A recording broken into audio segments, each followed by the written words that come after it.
Hello and a very good evening to one and all present here. Hope you and your family are doing well. I welcome you all to this very special webinar hosted by Team Law Shastra and Team Jasool Dialogue. My name is Ananta Srirati, and today we'll be discussing the India-Pakistan relations and also the long-term implications of understanding how, as a society, we are dealing with COVID-19 in India as well as in Pakistan. We have been dealing with this coronavirus pandemic for almost half a year now. And for the last 4 months, this world has been in some sort of lockdown at different levels. So far, 25,000 people in India and 5,000 people in Pakistan have lost their lives, and close to 6,000 people's lives have been lost all across the world. We are currently faced with living through this health crisis over the next 6 to 12 to 18 months, if the WHO is to be believed. And as we grapple with this crisis, it's time to take a step back and understand some of the key challenges that we face. Without further ado, let me explain the format of today's webinar. We have two experts today, and we'll also be taking live questions. So before we jump in, let me introduce my very esteemed panel to you all. First, we have with us Mr. Habib Malik Orakzai. Welcome, Mr. Orakzai. It might take a whole day to introduce and talk about such an accomplished man you are. But to sum it up in a gist, some of your major accomplishments are: you are President of Pakistan Insaf Welfare Wings, Member of Advisory Board, World Security Network London, first Jinnah National Youth Awardee back in 2007, ex-chairman of the first ever political party in FATA. Keeping in mind our long tradition, Namaste sir, how are you doing?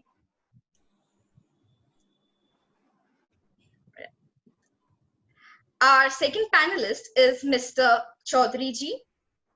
Welcome, Mr. Pankaj Chaudhary. You are one of the prominent faculty of international law in Delhi University, India, who has been teaching international law since 2017, while some would often refer to him as one of the young people to teach in this prestigious institute. There's a lot more under the hood. He also completed the prestigious directed studies at the Hague Academy of International Law, Netherlands, which since its inception in the early 20th century has blessed its fair share of prominent jurists, diplomats, statesmen, and legal luminaries. Namaste, sir. How are you doing? Namaste. I'm good. Okay. So, sir, should we start with the questions? Yes. Thank you, sir. So, sir, our very first question is, since all the countries are coming together to deal with this global pandemic, where do we see India and Pakistan in this situation? We'll start with you, Mr. Orakzai ji. Thank you very much. Assalamu alaikum again. Namaste.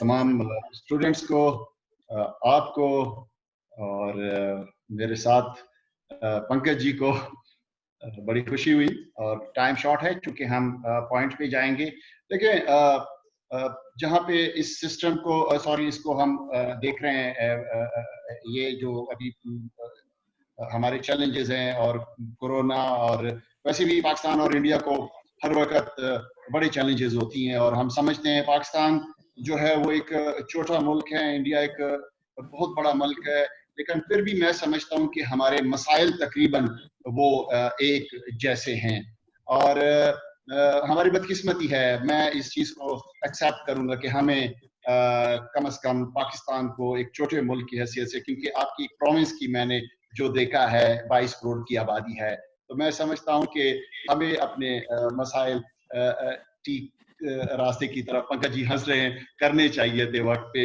लेकिन हम नहीं कर सके। लेकिन उसमें हमारी कुछ, मैं समझता हूँ कि हमारी लीडरशिप की भी जो है वो कोताहियां हैं। बहरहाल हम लोग जो है पाकिस्तान और इंडिया बोथ साइड हम ज्यादा स्पेंड करें, we are spending our budget on defence, not on other like education और health system. I think we must focus on health और एजुकेशन पे हमें ज्यादा वो करनी चाहिए। अभी देखें मेरे ख्याल में आप कोरोना से मिलियन से ज्यादा आप लोगों के पास पेशेंट्स हैं और काफी जो है वो जाने ज़ाया हो चुकी है। पाकिस्तान में भी इस वक्त तकरीबन कोई 2,70,000 के करीब पेशेंट्स हैं और चूंकि हमारी आबादी भी कम है और इसी तरह कोई 5,000 से अबव पीपल जो है वो फौत हो चुके हैं, दे डाइड और रिकवर्ड भी हुए हैं। द गुड न्यूज वो रिकवर्ड भी हुए और वो मैं स्पेशली पंकज जी वो ये कहते हैं कि जो चाइना का जो वायरस था वो पाकिस्तान में आते आते वो 2 नंबर बन गया, कमजोर हो गया। अदरवाइज जो है वो अगर वो उसी शेप में आता जिस शेप में वो यूरोप की तरफ गया है और अमेरिका की तरफ गया है, तो हमारे पास ऑनेस्टली वो फैसिलिटीज नहीं थी। हमारे हॉस्पिटल जो है वो फैसिलिटीज नहीं रखते। हमारे पास जो है वो किसी भी सिस्टम में एक जैसे हैं ना हम तो पाकिस्तान और इंडिया। तो मैं कहता हूं कि ये हमारी ऊपर अल्लाह की और भगवान की फिर भी मेहरबानी थी कि उस तरह हमारे लाखों लोग जो है वो नहीं रहे, लेकिन फिर भी इसको हमने इस तरह ही नहीं देखना। तो मैं तो ये समझता हूं कि हमें फोकस करना चाहिए ज्यादा अपने हेल्थ को, हेल्थ केयर को और फ्यूचर में, ताकि फिर इस तरह की अगर कोई आती है तो उसको हम फेस कर सकें। Mr. Chaudhary, what is your Yes, point of view, sir? I think Habib ji also raised a very good point, and I totally accept that particular thing also. And if you see, India and Pakistan have more similarities than they would like to accept also. If you see, both of us are wearing the same kind of dress also. If you can notice, the jacket is also the dress is the one example I'm just giving you. So both nations have comparatively, this large population, though varying degree of infrastructures, I would say, with the continuous rise in the cases in subcontinent and globally, the international cooperation or sharing of information and experience should be given utmost priority in defeating this coronavirus. As Habib ji has also said, this China virus जो अब आया India में और पाकिस्तान में, हमारे यहाँ भी million से ज्यादा केसेस है और एक पेशेंट है 1300 लोगों में। और I have myself has written one article, मैंने एक आर्टिकल भी लिखा अभी जी इसके ऊपर कि how China is internationally responsible for this corona virus and it is more answerable to the countries in subcontinent like us, Asian subcontinent, जहाँ पर हमारे पास हेल्थ फैसिलिटी इतनी नहीं थी इसको डील करने के लिए। तो ये कैसे उन्होंने इंफॉर्मेशन छुपाई है, या चाहे जानबूझ के ना भी करी हो तब भी इंटरनेशनली वो लायबल रहते हैं इन चीजों के लिए, हम जैसे देशों के लिए। Okay, very well. Thank you to both of you. Now, as Mr. Orakzai mentioned about education, so I'd like to ask that how do you both think that education can bring both countries closer? Yeah, thank you. बड़ा important question है और देखें हम तो ये समझते हैं कि दुनिया की जो है वो सबसे हमारे यहाँ एक मिसाल मशहूर है कि हम मिसाल देते हैं हम कि सबसे बड़ी जो यूनिवर्सिटी है वो माँ का गोद है।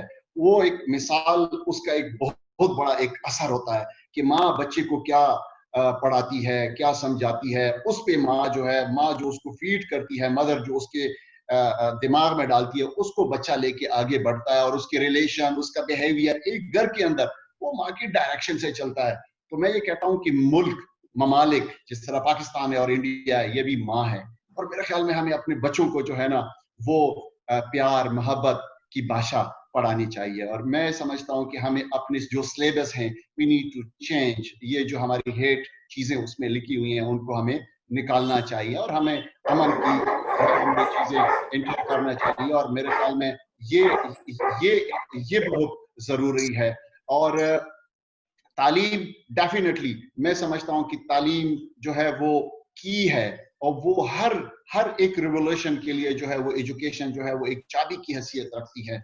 और आज देखें दुनिया में वही अक़वाम ज्यादा जो है वो अमन और तरक्की की तरफ गए हैं जिनकी एजुकेशन है। यूरोप हमारे सामने है, यूरोप में एजुकेशन ज्यादा है तो आप देखिए कितना तरक्की कर गए। हम फिर उसके साथ हम पाकिस्तान और इंडिया को छोड़ के हम हमारे पड़ोस में अफगानिस्तान में आए जहां जो है वो तालीम का रेशो बहुत कम है। तो आप देखिए वहां पे कितनी प्रॉब्लम्स हैं और वो प्रॉब्लम्स ना खत्म होने वाले हैं। मैं एक थर्ड ऑप्शन आपको यानी एग्जांपल दे रहा हूं, मैं पाकिस्तान का एग्जांपल नहीं दे रहा हूं, मैं आपको इंडिया का एग्जांपल नहीं दे रहा हूं, मैं आपको एक थर्ड ऑप्शन दे रहा हूं जो आपका भी दोस्त है हमारा भी दोस्त है। बात यह है कि तालीम जो है वो तो चेंज लाती है सोसाइटी में, वो मुल्कों के बिहेवियर में जो है वो चेंज लाती है, और पढ़ी लिखी लीडरशिप जो है ना वो भी मुल्कों को जो है वो सही रास्ते ले जाती है, और पढ़ी लिखी कौम भी जो है वो मुल्क को जंगों से। मैं आपको छोटा सा मिसाल दूं, हमारे इलाकों में, बिकॉज के मैं I belong from the tribal area, और वहां पे हमारी जाती दुश्मनियां बड़ी हैं। आप यकीन करें, जो लोग एजुकेशन हासिल कर चुके हैं वो कभी नहीं सोचते कि हमने जो है वो लड़ाइयों की तरफ जाना है। वो कहते हैं यार, we love our life, we want to live for a long, we don't want a war. So I think that is the basic key for many problems. So education बहुत अहम है। शॉर्ट सी। मिस्टर पंकज चौधरी जी, आप क्या बोलना चाहेंगे इस point पे?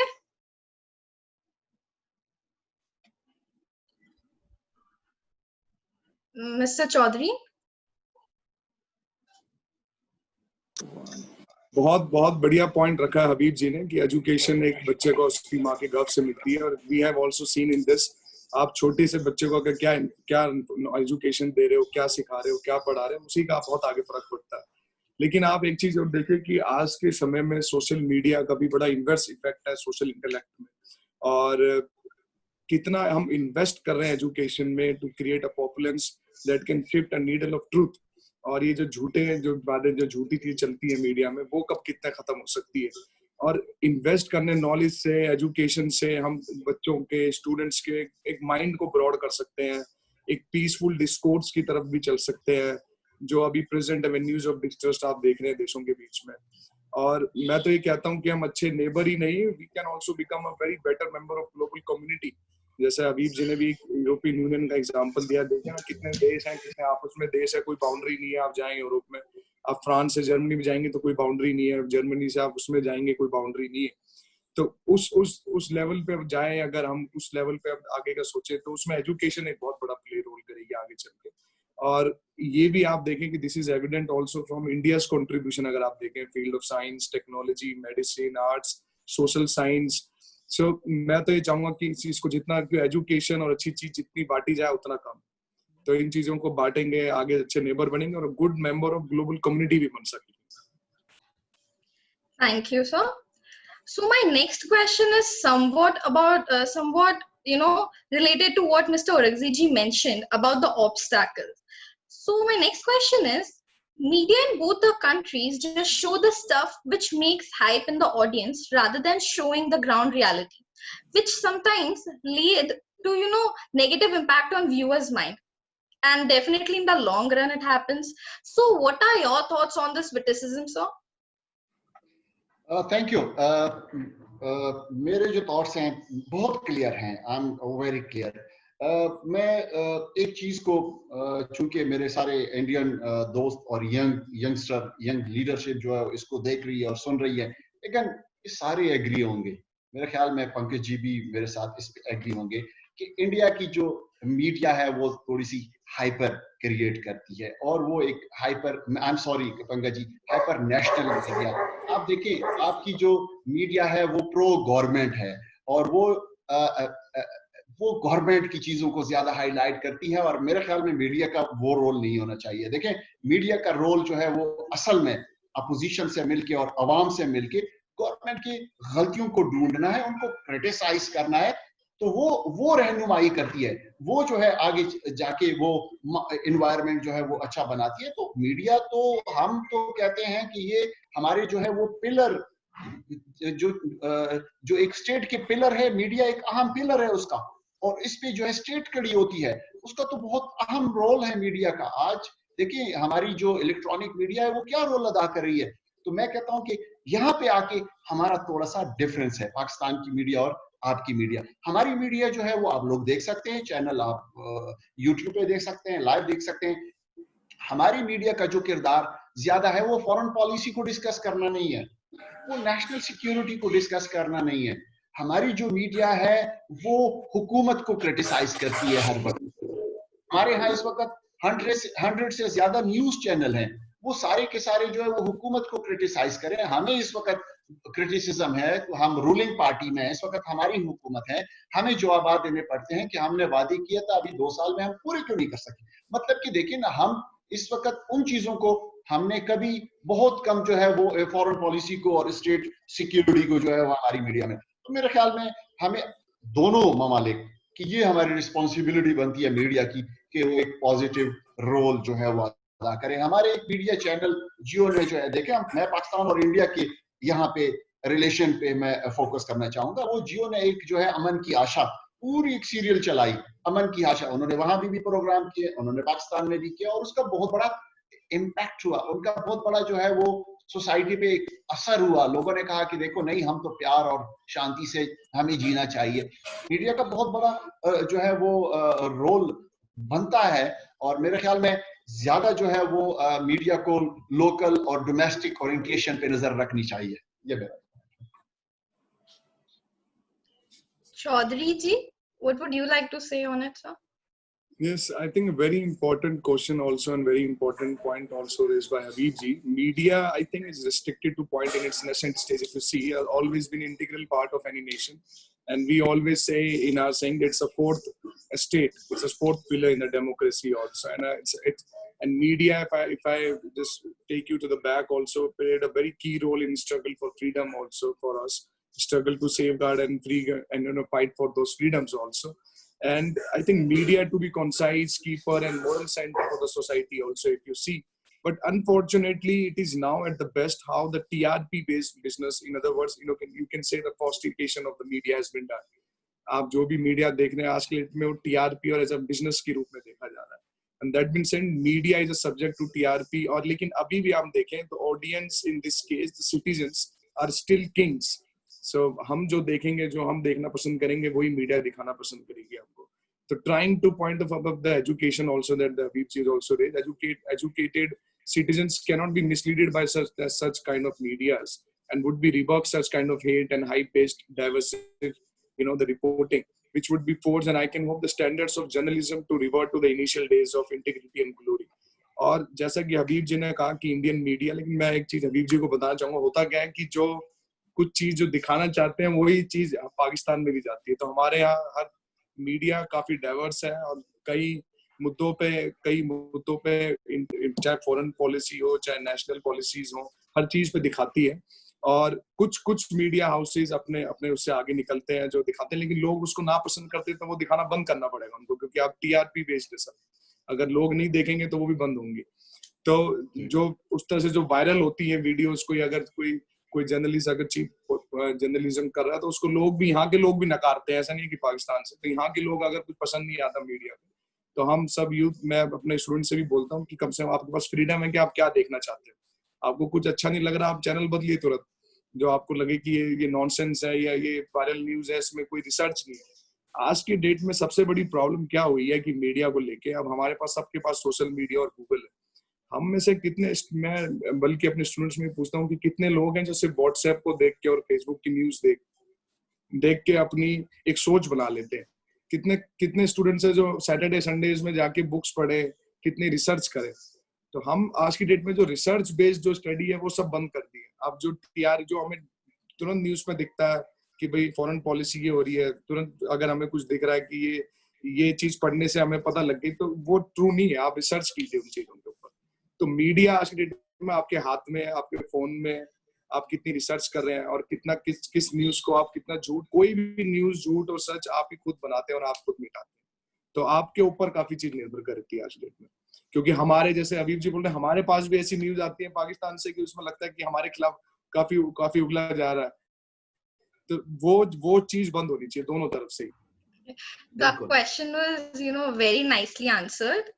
So moving forward to our next question, how do you both see gender equality and women rights in both the countries?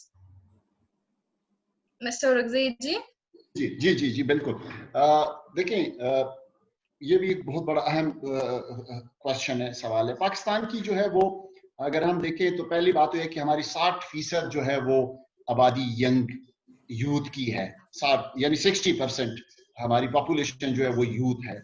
और डेफिनेटली हमारी गवर्नमेंट जब से आई है और हमारे सपोर्टर ही यूथ के हैं, पाकिस्तान तहरीक इंसाफ के सपोर्टर ही यूथ के हैं। और फिर मैं ये कहूँगा कि वुमेन की भी जो है वो सब सपोर्ट हमें हासिल है। हमारा लीडर बड़ा पॉपुलर है, इमरान खान साहब मेरे ख्याल में इंडिया में भी बड़ा पॉपुलर है। हमारे प्राइम मिनिस्टर क्रिकेट की हीरो रह चुके हैं, सोशल वर्कर रह चुके हैं। तो हमारे यहाँ जो है वो फिर वुमेन पॉपुलेशन जो है वो आबादी का 51% है, 51% है। और हमारे यहाँ तो वुमेन के लिए पूरी लेजिस्लेशन हो चुकी है। हमने तो उनके लिए 33% पार्लियामेंट में उनको हमने स्पेशल कोटा दिया, रिजर्व कोटा दिया। हमारे यहाँ जो है वो उनको इलेक्शन लड़ना ही नहीं पड़ रहा, पार्टियां वोट लेके आती हैं और वुमेन्स जो है वो पार्लियामेंट का हिस्सा बनती हैं, नेशनल असेंबली में भी और प्रोमिस जो है वो प्रोमिस में भी। लेकिन 4 सूबे हैं, वहां पे भी जो है हमारा वो कोटा चल रहा है। और उसके अलावा हमने मुकम्मल उनको जो है एक किस्म की आजादी दी है। इस वक्त हमारे जो जिसको डीएमजी ऑफिसर्स, आपके यहाँ भी है सिस्टम, सीपीएस, अब देखिए उसमें भी तकरीबन वुमेन को जो है वो स्पेशल वो आ रही है हमारे यहाँ, और आईटी की फील्ड में है या और है, तो अल्हम्दुलिल्लाह। और हमारी ये देखिए कि हमारी सोशल वर्कर कितनी ओपनली जो है वो ह्यूमन राइट्स के लिए आवाज उठा रही है। पाकिस्तान में आप लोगों की तरफ भी आवाजें आई होंगी हमारी वुमेन्स की। तो बहरहाल मैं तो समझता हूँ कि हमारे यहाँ तो बड़ा हमने इनको एक बैलेंस जो है उसके साथ रखा हुआ है। मिस्टर चौधरी, आपका क्या व्यूज है इस पे? So with regard to the gender equality and women's right, I would like to speak with regard to the India also, because and India, I think we have made a very great strides, and we acknowledge and we still have some milestone to achieve also. And if we are cognizant of our committed efforts to evident to our government and honorable, I think the Prime Minister also, if you must be aware, Habib Saab, we had launched a Beti Bachao, Beti Padhao Andolan also. And it's secondly we did the revocation of triple talaq, and then we in 2016 we made amendments in our Indian Penal Code with regard to the crime against against the women. और इसमें मैंने एक book भी लिखी है, आप सब अगर पढ़ना चाहें उसको, कि इंडियाज मिसिंग वुमेन। तो उसमें जो भ्रूण हत्या होती है भारत में, और उसको लेके हमने सिर्फ भारत को ही नहीं, मैंने उसमें पाकिस्तान भी है, अफगानिस्तान भी है, और इस सब पूरे सब कॉन्टिनेंट को मैंने स्टडी किया। तो उसमें ये पता लगा कि यहाँ पर लड़कियों की कितनी भ्रूण हत्या होती है। और आप ये अभी आप जान के बड़ा वो होंगे कि जो इस सब कॉन्टिनेंट के लोग अमेरिका और यूरोप में भी रहते हैं, वो भी इस प्रैक्टिस को फॉलो कर रहे हैं। तो उसके खिलाफ मैंने जो हमारे यहाँ इंडियन फेटिसाइड जो लॉज है फेटिसाइड्स के, उसके ऊपर मैंने दिखाया कि कितने लोगों को अब तक सजा हुई है इस चीज को लेके, कि करोड़ों लड़कियां मार दी गई भ्रूण हत्या में, लेकिन उसके बावजूद भी कितने लोग, गिनती के कुछ लोग उसमें सजा मिल पाई। और इस चीज को लेके पूरे सब कॉन्टिनेंट को लेके इंडियाज मिसिंग वुमेन ने एक बुक लिखी। तो जेंडर इक्वालिटी में बहुत कुछ किया है, जैसे कि बताया कि लड़कियां काफी आगे आ रही हैं यहाँ पर। तो हमारे यहाँ देखिए कितने, अगर आप देखा जाए अभी 12th का रिजल्ट आया परसों अभी, तो उसमें भी देखोगे तो लड़कियों ने बाजी मारी है, जो हाई सेकेंडरी के एजुकेशन में रिजल्ट्स आए। तो अगर बराबरी का मिले तो आगे ही निकल जाती है। इसलिए मुझे लगता है कि आदमी में प्रवृत्ति रहती है कि लड़कियों को रोका जाए।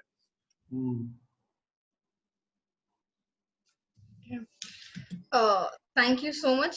I think the meeting is about to get over in 2 minutes. So I request all my viewers to, reconnect when it gets over.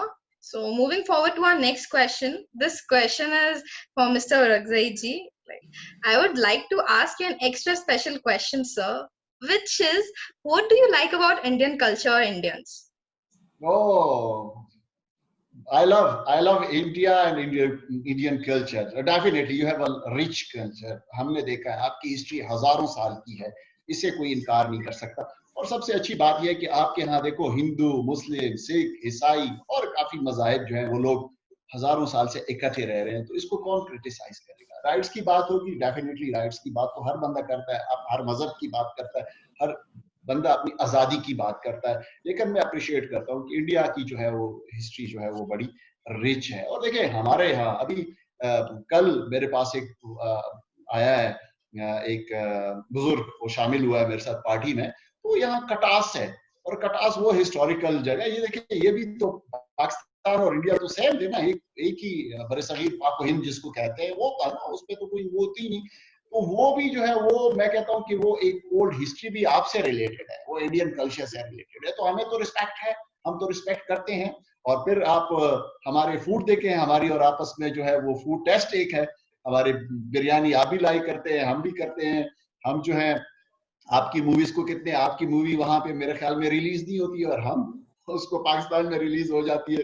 हमारी लैंग्वेजेस आज देखिए, हम दो ममालिक हैं, लेकिन आज मैं उर्दू में बोल रहा हूँ, आप लोग हिंदी में, हम एक दूसरे को समझ लेते हैं। हमारी लिबास जिस तरह बताया गया पंकज जी ने कि हमारी जैकेट्स जो है वो एक जैसी है, हमारे तो शक्ल एक जैसी है, तो उसमें कोई फर्क तो नहीं है। तो इसलिए मैं तो बड़ा लाइक करता हूँ, मैं तो बहुत रिस्पेक्ट करता हूँ इंडियन कल्चर की। Thank you, sir. And I think the meeting is about to over. So everyone, please kindly rejoin as it disconnects, and then we'll. देखिए, effective leadership I think in this kinds of crisis, सबसे पहले तो क्या कि जान बचाई जाए to save lives. और आई थिंक अगर मैं देखूं कि ज्यादा अगर देशों ने इस तरह से काम किया भी है, और इंडिया ने specially, if you see our government has took quick and very harsh measures for the survival and protection of the people. आप देखें तो सबसे पहले हमने पहले 1 दिन का लॉकडाउन किया, फिर उसके बाद 21 दिन का लॉकडाउन किया, और उसके साथ साथ हमने इकोनॉमिक पैकेज भी देने स्टार्ट करे, जो हमारी जो बिलो पॉवर्टी लाइन पॉपुलेशन है उसके लिए, जो माइग्रेंट वर्कर्स है उसके लिए, उसके ऊपर भी अगर आप आना चाहें। और अगर आप एक मोटा देखें तो 1 मिलियन केसेस हैं हमारे पास, 10 लाख लोग हमारे मरीज हो चुके हैं कोरोना से। लेकिन अगर आप पॉपुलेशन देखें उसके मुकाबले, अगर 1.3 बिलियन के हिसाब से आप देखें तो 1300 लोगों में सिर्फ एक आदमी उसमें हुआ है। तो मैं तो कहूंगा कि इससे भी कम हो। और आई थिंक लीडरशिप का इस समय क्या है कि लोगों के साथ खड़े रहना और एक स्ट्रॉन्ग डिसीजन लेना, थोड़ा हार्श भी रहे लेकिन लोगों के लिए अच्छा। जैसे डॉक्टर रहता है कि आपको कड़वी दवाई देता है लेकिन उसमें आपका इलाज अच्छा हो। Thank you, sir. Mr. Ragzai ji, what are your point of view? बिल्कुल, मैं ये समझता हूँ कि देखें, मैच्योर डिसीजन होने चाहिए इस तरह के हालात में, मैच्योर डिसीजन होने चाहिए। और लीडरशिप का बहुत बड़ा रोल डेफिनेटली होता है, जिस तरह पंकज जी ने फरमाया। और मैं समझता हूँ कि ऐसे मौकों पे लीडर जो है वो लीडरशिप कुछ ऐसे फैसले करती है जिसको अच्छे नहीं समझे जाते हैं। अपोजिशन उसको क्रिटिसाइज करती है, मीडिया उसको क्रिटिसाइज करती है, लेकिन वो फिर बाद में जाके कौम के लिए उसका बड़ा अच्छा एक मजबूत पॉजिटिव जो है उसका वो आता है। और जैसे कि हमारे खान साहब ने, प्राइम मिनिस्टर ने स्मार्ट लॉकडाउन शुरू किया यहाँ पे, और हमने पहले लॉन्ग जो है वो एक लॉकडाउन भी हुआ, उसके बाद स्मार्ट, उनको लोगों ने क्रिटिसाइज किया कि ये, लेकिन बाद में पता चला क्योंकि यहाँ पे हमारे यहाँ मजदूर तबका भी है, इन सबको देख के प्राइम मिनिस्टर ने जो डिसीजन लिए और अपोजिशन को और मीडिया की तनकीद को बर्दाश्त किया। और आज वही अपोजिशन और मीडिया जो है वो हमारे जो डिसीजन थे स्पेशली इस तरह के मौकों पे, वो अब उनको अप्रिशिएट किया जा रहा है। Thank you, sir. So, sir, moving forward to our next question. So, what do you think? Like this terrible situation revealed the real condition of our healthcare system. So, what do you think should be our first step as a global community to be better prepared for the next pandemic? Uncle ji. बिल्कुल इसमें अगर आप देखें तो suppose को कि ये पहली बार पेंडेमिक नहीं आया। अगर आप हिस्ट्री में भी जाएं तो एक सार्स नाम से आया, अफ्रीका से एक इबोला आया, अमेरिका से एक बार HIV आया है पेंडेमिक्स में। और एक अगर आप आजकल फोटोज काफी वायरल हो रही हैं कि सही 100 साल पहले एक स्पेनिश फ्लू भी आया था, जिसमें इस पूरे सब पॉइंट इंडिया पाकिस्तान जो उस समय का हिंदुस्तान था उसमें कितने लाखों लोग उस टाइम पे मरे। तो मेरे ख्याल से एक देश की, एक कंट्री की सबसे बड़ी रिस्पॉन्सिबिलिटी ऐसे टाइम में पेंडेमिक्स में होती है कि अगर कहीं पे भी ये जनरेट कर रहा है तो सबसे पहले तो उसको बताए, उसको लोगों को बताए कि, और वर्ल्ड कम्युनिटी को बताए कि इस तरह का कोई पेंडेमिक्स आया है। लेकिन अगर इन्हीं हालातों में अगर आप चाइना का रोल देखें कि उन्होंने इंफॉर्मेशन कैसे छिपाई है, फर्स्ट पेशेंट की थ्योरी आज तक नहीं आ पाई। और अगर आप इन चीजों को कंपेयर करें कि अगर आप में से कोई अगर गुजरात से हो तो आपको अगर याद हो 1994 में यहाँ गुजरात में भी एक बार एक तरह पे पेंडेमिक्स आया था, जो उस समय पर सूरत में, और सूरत को बनाया गया और सूरत को सिर्फ और सिर्फ 2 साल के अंदर अंदर सबसे क्लीन सिटी बनाई गई पूरे इंडिया की। तो इस तरह के पेंडेमिक्स में, और सबसे ज्यादा जरूरी है देखिए आज की डेट में एजुकेशन और हेल्थ केयर सिस्टम। और हेल्थ केयर सिस्टम देखिए हमारे खुद की कंट्रीज में भी कितने लोग आज की डेट में आप बाहर जाएंगे तो सब इंश्योर्ड रहते हैं। यहाँ पर ज्यादातर जो हेल्थ केयर का जो खर्चा है आपको अपनी सेविंग से निकाल के देना पड़ता है, क्योंकि इंश्योरेंस का इतना कल्चर नहीं है आज भी। अपर क्लास और मिडिल क्लास में भी आज भी अवेयरनेस नहीं है कि हेल्थ इंश्योरेंस आपको लेनी है, उस तरह से आप कैसे बच सकते हैं। तो उस समय में गवर्नमेंट का रोल काफी आगे आ जाता है कि गवर्नमेंट हॉस्पिटल्स में लोग बहुत ज्यादा निर्भर करने लगते हैं कि गवर्नमेंट हॉस्पिटल्स में जाके खर्चा हो, तो वो सारा गवर्नमेंट के ऊपर आता है। तो गवर्नमेंट ने इस समय आप देखें तो इंडिया का तो मैं, पाकिस्तान का तो मुझे नहीं पता, लेकिन इंडिया में अगर आप देखें खान साहब तो यहाँ पर काफी हर स्टेट, क्योंकि हमने रिलैक्सेशन दी है हर स्टेट्स को खुद देखने की, हर डिस्ट्रिक्ट्स में दे दिया है कि भाई आप कंटेनमेंट जोन डिस्ट्रिक्ट्स के अंदर भी बनाइए अगर कहीं आपको केसेस लगते हैं, और ज्यादा से ज्यादा बेड बनाए गए हैं इस समय, क्योंकि इमरजेंट सिचुएशन है, एकदम बनाने पड़े हैं। लेकिन इस समय एक्सपोज भी हो गया, अगर आप देखें तो क्या हमें जरूरत थी कि हम इस तरह का बना के रखें, तो आगे तक के लिए मेरे ख्याल से जिस तरह से हम इन्वायरमेंट के साथ खेल रहे हैं, जिस तरह से मैं तो कहता हूँ कि इन्वायरमेंट को हम सब ने मास्क पहनाया और इन्वायरमेंट ने हम सबको मास्क पहना दिया, जिस तरह से हमने उसको बस उसके साथ बर्ताव किया। तो इस समय अपनी छोटी छोटी सिंपल हम एक फाउंडेशन भी चलाते हैं, मैंने कुरान को बताया हुआ है, और वो फाउंडेशन हमारे हबीब साहब पाकिस्तान में भी है। इसका नाम है लेट्स डू इट इंडिया, और पाकिस्तान में उसका नाम है लेट्स डू इट पाकिस्तान। तो हम इन्वायरमेंट के लिए उसमें अलग अलग से कैंपेन्स लाते हैं, और तो ये इस तरीके से पहले जैसे दवाई का होता है ना, प्रिवेंशन भी है और क्योर भी है। तो प्रिवेंशन भी हमें करना है कि अपनी पूरी फैसिलिटी पूरी तैयार रखें, किस तरह से हम रह रहे हैं, किस तरह से हम खा रहे हैं, किस तरह से हम कूड़ा फैला रहे हैं या हम क्या कर रहे हैं, वो बहुत जरूरी है। और दूसरा फिर क्योर, हम किस तरह से हमारी हेल्थ फैसिलिटी तैयार रहनी चाहिए हमेशा अगर इस तरह की इमरजेंट सिचुएशंस है। Thank you sir. बिल्कुल, मैं इसी क्वेश्चन पे आऊंगा। देखो, वही आपकी बात को मेरे ख्याल में मैं सेकंड करूंगा कि हिस्टोरिकली अगर देखा जाए तो इस तरह की पैंडेमिक जो है वो आई है और आती रहती है, और मेरे ख्याल में हमें उसके लिए और उसकी ग्लोबल जो है इम्पैक्ट भी होते हैं। और डेफिनेटली जो कोविड-19 आया, मैं इससे पूरा वर्ल्ड मुतासिर हुआ है। देखिए, पूरी दुनिया की जो है वो इकोनॉमी वो सिकुड़ गई है ना, वो श्रिंक हो गई है, और उसके साथ साथ जो है वो माशरती सिस्टम जो है वो डिस्टर्ब हुआ है। ये मामूली बात ही। और मैं इस स्पेशली ये जो कोविड-19 के बाद मैं देख रहा हूँ कि दुनिया में एक बहुत बड़ी तब्दीली आएगी, और वो तब्दीली मेरे ख्याल में आ भी चुकी है और वो आएगी भी। और लोग अब सोचेंगे कि नहीं, हमने ये जो अब देखिए ना, इन दिनों जिन दिनों ये कोविड और ये कोरोना आ गया, तो ना तो अमेरिका ने ईरान की तरफ देखा कि मैंने अटैक करना है, ना जो है पाकिस्तान और इंडिया की कोई गर्म बाती हुई, ना जो है वो कोई और दुश्मन जो बैठे हुए थे उन्होंने आपस में, ना इवन टेररिस्ट, वो भी हम अंडरग्राउंड चले गए। हमारे मुल्क में एक आदि, अल्लाह ना करे, कभी कभी हरकत करते रहते थे, वो भी अंडरग्राउंड हो गए। और बात यह है कि इसका मतलब है कि हर एक ने तैयारी करनी है अपनी हेल्थ केयर की, और हेल्थ केयर सिस्टम जो है वो हमें स्ट्रॉन्ग करना है। और फिर हम तो पॉवर्टी देखें ना, अब हम तो ये डिस्कस कर रहे थे कि ये कोरोना में लोगों को आसान तो नहीं है, इसका जो ट्रीटमेंट है वो भी बड़ा, आपको कहाँ से मिलेगा ये वेंटिलेटर और ये पूरी फैसिलिटीज। और एक इंजेक्शन की बात हो रही थी, मुझे अभी उसका नाम नहीं आता पंकज जी, वो इंजेक्शन पाकिस्तान में वो कोई 2500 $3,500 का इंजेक्शन था, वो 6 लाख रुपए में चला गया था, मिल ही नहीं रहा था कि वो उससे कुछ रिलीफ मिलनी। तो हेल्थ केयर जो है, और मेरे ख्याल में फिर हम अपनी, चूंकि हमारी पावर्टी लाइन जो है, हम तो बहुत वो नीचे पे है, दोनों ममालिक की मैं बात करूंगा। मैं समझता हूँ कि हमें फ्री हेल्थ केयर की बात करनी चाहिए। हमारे गवर्नमेंट ने अभी स्पेशली जिस तरह आपने कहा कि हमारी भी सूबे जो है वो खुद कानून साजी कर रहे हैं, खुद जो है अपना सिस्टम देख रहे हैं। लेकिन जहाँ पे हमारी हुकूमत है पाकिस्तान की 4 सूबों में, 2 सूबों में तो हमारी हुकूमत है, तीसरे में हम कॉलेशन में, लेकिन 2 सूबों में हमारा हेल्थ केयर कार्ड जो है वो हमने वो किए। लेकिन वो इस तरह की कोविड-19 जैसे इमरजेंसी के लिए नहीं, आई एम सॉरी, वो तो एक जर्नली। बहरहाल हमें मेरे ख्याल में अपने बजट को कम करना चाहिए और हेल्थ की तरफ हमें ज्यादा आना चाहिए होगा। और एनवायरमेंटल जो आपने बात की, डेफिनेटली देखें, अभी काफी ये इसी कोविड-19 की वजह से वही बात थी कि मास्क पहने गए, क्या कुछ हुआ। तो ये जहाँ पे इसका नुकसान है, जहाँ पे तबाही फैलाई है कोविड-19 ने, दूसरी तरफ जो है ये हमें फ्यूचर की तैयारी के लिए भी इन्होंने एक मैसेज कोविड-19 ने दिया कि तैयार हो जाए, वरना इससे भी ज्यादा। Thank you sir. So sir, The next question is, so this one is again for you, Mr. Urgzai ji.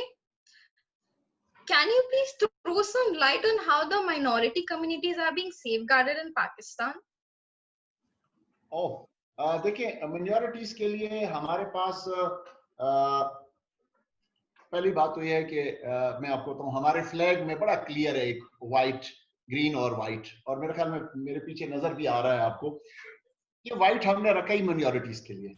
और मिनॉरिटीज के लिए हमारे पूरी जो है वो कानूनी, आईनी, कॉन्स्टिट्यूशनली हमने उनको राइट्स दिए हुए हैं। पाकिस्तान ने, हमने नहीं दिए, पाकिस्तान की आईन ने दिए, वो भी पाकिस्तानी।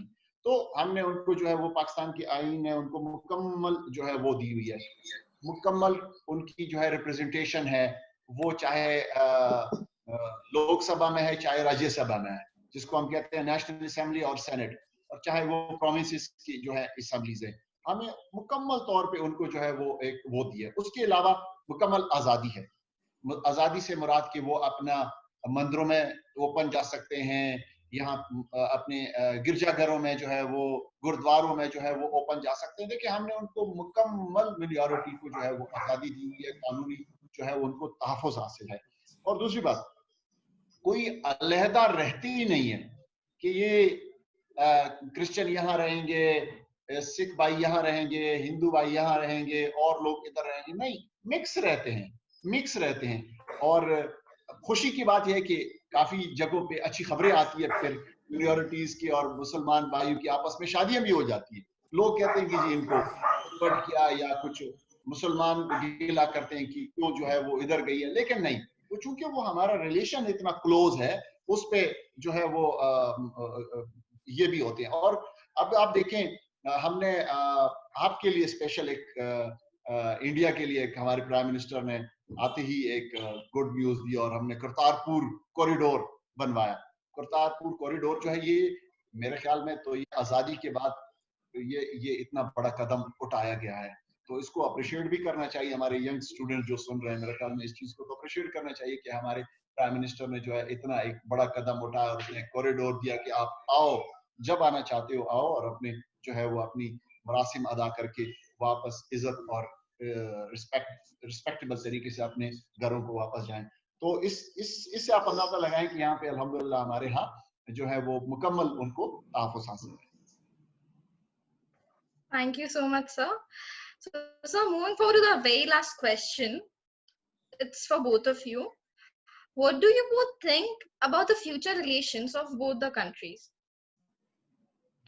पंकज जी पहले आप आए, फिर मैं आऊंगा। Future relation, I think if ये आप सब यंग हैं तो मेरे ख्याल से तो सबसे बढ़िया तो मैं आपको ही बताऊंगा कि फ्यूचर रिलेशन कहाँ जाए, कि दोनों कंट्री अपना इन्वेस्टमेंट कहाँ कर रही है बजट का। क्योंकि डेमोक्रेटिक अगर नेशंस आप लेके चले तो सबसे ज्यादा इम्पोर्टेंट क्या है कि आप कहाँ सबसे ज्यादा इन्वेस्ट कर रहे हैं। और अगर आप देखा जाए तो देखिए, बहरहाल आप अगर देखें तो इंडिया काफी बड़ा देश है पाकिस्तान की तुलना में, पॉपुलेशन में भी, साइज में भी। और इंडिया के आप रिलेशंस भी देखें, अभी टफ चल रहे हैं चाइना के साथ भी। अगर आप देख रहे हैं तो किसी भी देश के साथ फॉरेन पॉलिसी के लिए मेरे हिसाब से, या दूसरे देश के साथ अगर आप फॉरेन पॉलिसी पे लेके चलें तो काफी चीजों पे निर्भर करता है कि आपके दूसरे नेबर्स से कैसे रिलेशन चल रहे हैं अभी फिलहाल। और अगर आप देखें फिलहाल कि ऐसे पेंडेमिक के टाइम पे चाइना और इंडिया के बीच में क्राइसिस हो रहे हैं, चाइना ने इस ऐसे टाइम पे हमला किया है आपको। और चाइना, अगर आपको मैं छोटा सा कोट बताऊं कि वे भी चाइना के प्रेसिडेंट ने एक यूनिवर्सिटी के टाइम पे, एक यूनिवर्सिटी के स्टूडेंट से ही सिर्फ 3 महीने पहले एक मैं उनकी स्पीच पढ़ रहा था, तो मैं स्पीच में से मैंने आर्टिकल भी लिखा है, आप publicworld.com पे जाइए, तो उन्होंने लिखा है कि क्राइसिस के टाइम पे ही एक्सपेंशनिस्ट पॉलिसी करनी चाहिए। तो वो कम्युनिस्ट उनकी सोच है। तो मैं क्या चाह रहा हूँ कि आप जो पॉलिटिकल, जब आप रिलेशंस देखें दो देशों के बीच में, तो वो काफी चीजों पे निर्भर करता है। और अगर आप देखें कि अभी बहरहाल आप अगर हबीब साहब भी कहेंगे कि तो फैक्ट है कि काफी लंबे समय तक पाकिस्तान पे मिलिट्री का हुकूम रहा है। और उस समय के बाद भी आप देखें तो अब अगर आप देखें डेमोक्रेटिक इनकी पार्टी अभी पावर में आई है। तो लेकिन मैं चाहूंगा कि अगर ऐसा कुछ हो, अगर मैं अभी पढ़ रहा था थोड़े दिन पहले कि पाकिस्तान पे जो मिलिट्री डिफेंस पे जो खर्चा है जीडीपी का, वो 4% है और पूरी दुनिया में सबसे ज्यादा हाई लेवल पे है। तो मिलिट्री बहुत ज्यादा पैसा अपने पास, बहुत ज्यादा हैवी भी है अभी पाकिस्तान में, और जिस हिसाब से देश जिस हिसाब से इन्वेस्टमेंट होनी चाहिए तो और चीजों पे, एजुकेशन पे, हेल्थ केयर पे, जिन चीजों पे हमने चर्चा की, मैं ये नहीं कह रहा पाकिस्तान पाकिस्तान, मैं कहता हूँ कि दोनों ही देशों का अगर आप इन्वेस्टमेंट लेके चले तो उन चीजों पे ज्यादा होना चाहिए, एजुकेशन और हेल्थ केयर पे, क्योंकि उसी से ब्रॉड माइंड होगा, उसी से ट्रेड बढ़ेगा, उसी से जब आपका ट्रेड बढ़ेगा तो आपके रिलेशन सही होंगे। तो ये सब चीजें, बहुत चीजें फैक्टर आपकी निर्भर करती हैं इन चीजों पे। और ऐसा कुछ, मैं क्योंकि मैं लॉ पढ़ाता हूँ, तो ऐसा कुछ कॉन्स्टिट्यूशनल अमेंडमेंट किया जाए पाकिस्तान में भी कि भाई मिलिट्री को कम एक्सपेंडिचर दिया जाए, मिलिट्री को कम पावर दी जाए, तो उससे क्या इनकी हुकूमत और स्ट्रांग होगी, वो ज्यादा वॉइस सुन सकती, क्योंकि होता क्या कि आप एक चीज को ज्यादा दूध पिलाए जाओ, आप ज्यादा उसको वैसे नरिश करो तो वो आपके ऊपर कभी ना कभी हैवी होगी। तो वो काफी लंबे समय तक रहा है पाकिस्तान में। तो मेरे ख्याल से अगर रिलेशन सही करना है दोनों चीजों में, दोनों देशों में, तो लोगों को आगे आना होगा। दोनों देशों के लोगों आगे आएंगे, जितनी हेट्रेट कम होगी दोनों देशों के बीच में, जितना अगर आप डिप्लोमेटिक डायलॉग्स बढ़ाएंगे आप अपने बीच में। देखिए शिमला एग्रीमेंट हुआ 1972 में, मैं इंटरनेशनल लॉ की आपको छोटी सी इंटरनेशनल रिलेशन का बताऊं।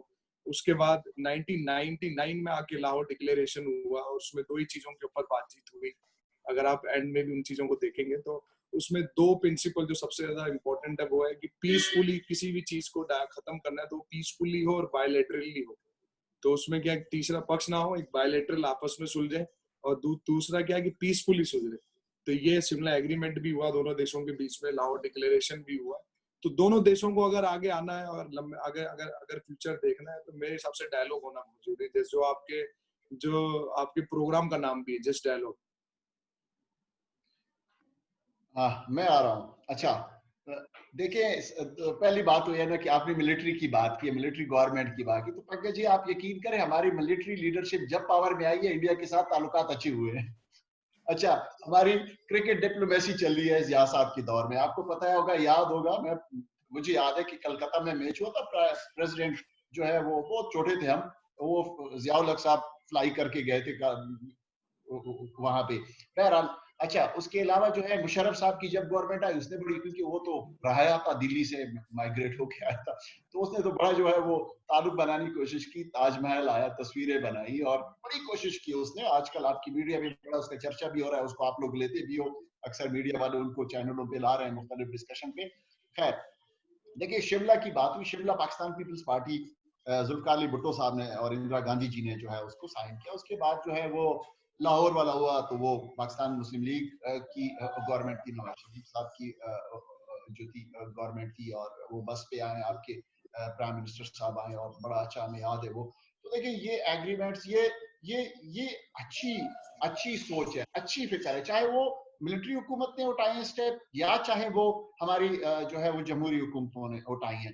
वो कुछ चीज ऐसी है कि वो हमारी इंटरनल है कि क्यों बार बार आर्मी आती है, वो एक इंटरनल चीज है। लेकिन मैं समझता हूँ कि देखें, हमें अब जो हमारी हुकूमत आई है, पाकिस्तान तहरीक इंसाफ की हुकूमत आई, प्राइम मिनिस्टर की पहली स्पीच, अभी उसने हलफ लिया ही नहीं था, और जैसे वो डिक्लेयर हुआ कि पार्टी पाकिस्तान तहरीक इंसाफ जो है वो मेजोरिटी में आ गई है, पहले स्पीच पे उसने पहला ही जो है वो हाथ बढ़ाया मोदी जी की तरफ से, मोदी जी कि आए मोदी जी शुरू करें, अमन की बात करें, शांति की बात करें। लेकिन मुझे अफसोस है कि मोदी जी की तरफ से जो है वो खान साहब को, क्योंकि खान साहब की, मैंने जिस तरह कहा कि खान साहब जो भी है इंडिया में भी पॉपुलर है, क्रिकेटर रहे हैं, लोग जानते हैं, अगर इसको बुलवाया जाता, जिस तरह की सिद्धू जी आए, ठीक है वो किसी और पार्टी से, लेकिन हमने तो उसको एक गेस्ट की तरह लिया, वो उसके जो हलफ बर्दारी थी, तकरीब थी, ओथ सेरेमनी थी प्राइम मिनिस्टर की, उसमें सिद्धू जी आए हैं। देखिए एक अच्छा मैसेज गया, और उसी से सिद्धू जी आए तो उसी से वो जो है करतारपुर का जो है वो हो गया, देखिए ना। तो मेरे ख्याल में, और प्राइम मिनिस्टर का एक मैसेज था पहले ही हमारे खान साहब का कि आप एक कदम आए, मैं आपकी तरफ 10 कदम आऊंगा, कि आप एक कदम आए, हम 10 कदम आपकी तरफ आए। तो हम ये रिक्वेस्ट जो है वो कर रहे हैं आपके थ्रू भी, आपके यूथ की, अपने प्राइम मिनिस्टर को प्रेशराइज करें कि वो एक कदम बढ़ाए, हमारे प्राइम मिनिस्टर 10 कदम बढ़ा के इंशाल्लाह। और अब मिलिट्री की, बिल्कुल हम भी नहीं चाहते, हम भी समझते हैं कि मिलिट्री जो है वो डिफेंस बजट कम होना चाहिए, आपकी भी कम होनी चाहिए, हमारी भी कम होनी चाहिए, उसको एजुकेशन पे स्पेंड करना चाहिए, उसको हेल्थ पे जो है वो स्पेंड करना चाहिए, और अवाम की भी रिस्पॉन्सिबिलिटी है अवाम की भी रिस्पॉन्सिबिलिटी है कि वो भी जो है इस तरह हाइपर न्यूज़ और हेट बातों से दूर रहें। मैं तो कहता हूं कि मुझे जो इंडियंस दोस्त मिले, जिस तरह जो है मैंने आपसे शेयर भी किया था कल के, देखिए जो मुझे दोस्त मिले हैं आज तक वो मेरे दोस्त हैं इंडियन। हमने तो कभी नहीं सोचा कि हम दुश्मन एक दूसरे के। हमारा तो वो क्या कहते हैं पब्लिक इंटरेक्ट, वो जो है वो इंटरेक्शन जो आम दोस्त, वो तो दोस्तों वाला है, भाइयों वाला है। तो हम क्यों ना इसको बढ़ाएं, और इसको बढ़ाना चाहिए। देखिए पाकिस्तान पाकिस्तान रहेगा, इंडिया इंडिया रहेगा। अब जब ये दोनों देशें रहेंगी, हमारी बॉर्डर्स हैं, आजाद मुल्क हैं, तो फिर हमें, मेरे ख्याल में, मैं तो समझता हूँ एक पॉलिटिकल वर्कर के हैसियत से, कि हमें तो अमन की बात करनी चाहिए, हमें अमन की तरफ आना चाहिए। और इंशाल्लाह ये हालात भी मजबूरी भी और कुछ नहीं है। अगर ये कोरोना की तरह 2-3 चीजें और हम पे आ गई तो फिर तो अब खुद भी जो है बॉर्डर भी खुल जाएंगे, सब कुछ ठीक हो जाएगा। बहरहाल ये थी छोटी सी। जी next.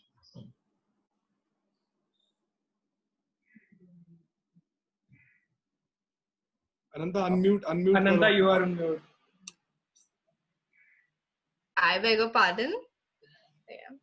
So these brainstorming questions says a lot about both the governments and assures us of better times in coming days.